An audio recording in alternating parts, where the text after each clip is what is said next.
pushing to 10,000 subscribers. Make sure that you guys hit that subscribe button, and thank you for all the support.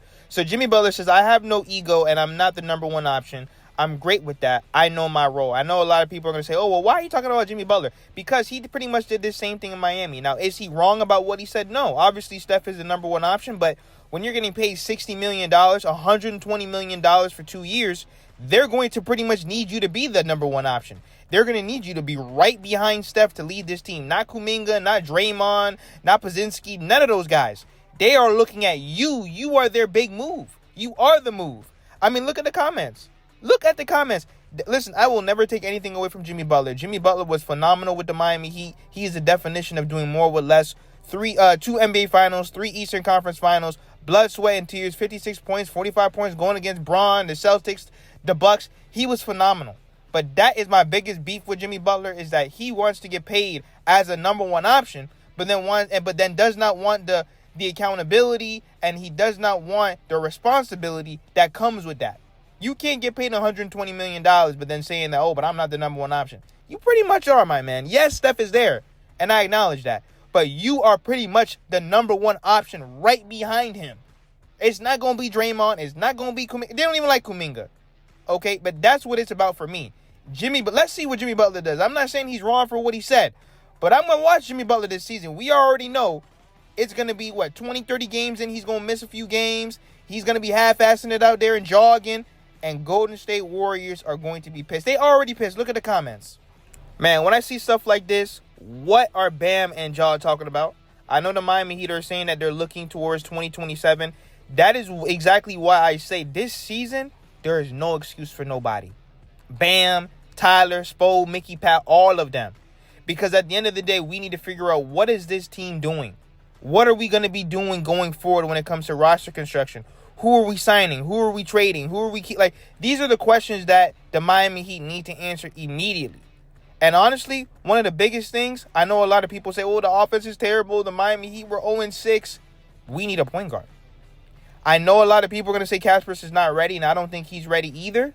Maybe he's going to be ready next year. But I know it's a small sample size, guys. I understand. I know you guys are going to say that. But did you guys see his impact on the floor? All it comes down to is playmaking. The fact that he was able to make the offense look pretty good, he's able to get you the ball wherever you are. That is one of the biggest things. When you have a floor general, it changes the whole team. When you have a guy that can break down the defense and get the ball to where it needs to be, get you in your sweet spots, get you the shots that you like, get you open, that is why you need a point guard. I understand Tyler's there and Davion's there and Drew and all this stuff, but those are not playmaking point guards. Yes, they have great, defensive capabilities and stuff like that, but Davion and Drew are not playmaking point guards. Not like Kasparov. Kasparov had 10 dimes. He's throwing the lobs, the behind-the-back passes, the oohs, the ahs, the jellies. That is exactly what you need, especially when your offense is not the greatest. There's no excuse, though, this season. When you have Wiggins, Powell, Bam, Tyler, you're re-signing Jovic, Khalil Ware. Everyone is under scrutiny right now because there's no way that you're going to give Tyler the extension. But then at the same time, we don't know because of 2027 and we don't know who's going to be available. This is why this season, no excuses. If you're not playing to your potential this season, we're trading you. Khalil Ware, Jovic, because you cannot continue to keep certain people out of trades and say, we're waiting to see what they're going to do. But then you don't play them right. You don't give them the minutes. Jovic and Khalil Ware, I'm looking at them this season. One of these guys, if not both, have to pop for the Miami Heat. If not, you have to trade them. Same thing with Jaime. If these guys are not going to play to the expectations that we want, why are they on the roster? Get them out of here. Because we can't hold them out of trades for KD and all these other guys when in 2027, free agency doesn't even exist like that. Guys are not just walking. Bro, teams are not just going to allow guys to walk away from these teams. And think about it. We have not been able to get a star in 6 years. So Giannis and if you think that we're going to have a chance to get Giannis when he already said he wants to go to the Knicks? You guys think that we're going to get Donovan Mitchell or Nikola Jokic or Anthony Edwards? It doesn't work like that. Those teams are going to do everything possible to keep those guys, especially those small market teams like Minnesota and Denver. Those guys are not just going to walk out the locker room.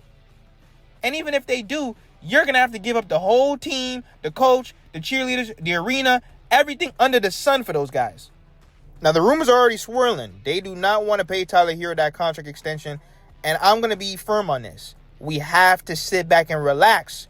I keep telling people, even with Jovic is already crying about his back. There is nothing wrong with waiting to see how the season plays out and how a player is going to play. There's no reason to be rushing and paying people, especially when you have a history of injury and inconsistency. Make sure that you guys go on YouTube and watch Tyler Herro's YouTube channel. He just posted a video. He said, hopefully in the next week or so, I can get back on the floor and get back into playing and blank. Think about it. He's going to try to come back as soon as possible. He can be an all-star this season, especially in this weak Eastern Conference. No Tatum. Giannis doesn't even want to be on the Bucks. Halliburton is out. With Philly, you got Paul George. He's fraudulent. Who knows if anyone over there is going to be healthy past 20, 30 games. So when you look at the totality of the East, Dame is gone. So he can be an all-star if he plays well and if he's available. But then also, too, he wants to justify trying to get that contract extension. I'm just going to tell Tyler, don't rush back. Do not rush back from them lower body injuries because we don't want to flare up. If you're going to come back 110% ready to go. Like I said before, I know people were crying about the offense. Oh, what are we going to do? There's no excuse. Bam, Tyler, and Powell and the rest of them need to get it done until he gets back. There's no excuse, especially at Bam. Bam, you said you want to be remembered like D. Wade and you want to be this leader. You're the Olympian, the all-star. You're damn near getting paid max money. We need to see it on the basketball court. I know people are going to say, oh, but that's not who Bam is. I'm holding everyone's feet to the fire.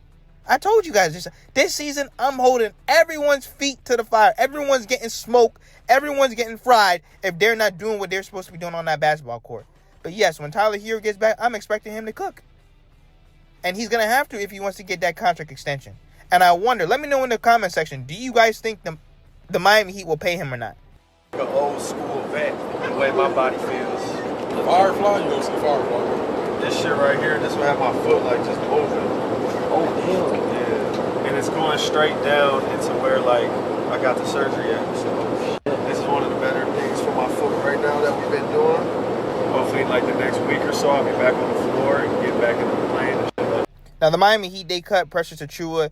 Now Eric Spoelstra said it's tough, especially because we spent time with him for 4 years. It felt like we wanted to keep that going. But that's just where we are at right now with the roster. We'll have to see what happens in the future. My thing is, why would you guys cut Precious when we need a backup big? I mean, yeah, we have Bam, Khalil Ware, and Jovic, but if one of those guys get hurt, it kind of ruins our rotation already. And we're already small. Yeah, Jovic is 6'10", but he has a rebounding problem. Bam Adebayo can't do everything. And we'll see if Khalil Ware can keep this up with the motor issues that he's having, even though I think he's been a lot better of late. But I don't know. I wouldn't have cut Precious Achiuwa. I understand, he's really not the best overall player in terms of rebounding, defense, and scoring and everything like that. But he's a high-energy guy that can rebound and kind of get you a little bit of defense every now and then. I wouldn't have cut him. I know that we have Kershaw Johnson, and I know he's on a standardized contract, but what has he done? He can't dribble or shoot. And in this modern-day NBA, he's kind of like a tweener. If you can't dribble or shoot, what are you doing on the basketball court? You could be athletic, you could jump out the gym and dunk on people, but that is not winning NBA basketball. That is not system basketball. And if anything, this Miami Heat team needs system offense in terms of you need a flowing offensive guy in your system. And he is not that. But let me know what you guys think in the comments about them cutting Precious Achiuwa. Decision on Precious. It is tough, especially because, we spent time with him. 4 years ago, it felt like we wanted to keep that going. Same thing right now. But that's just where we are right now with the roster. And we'll see what happens.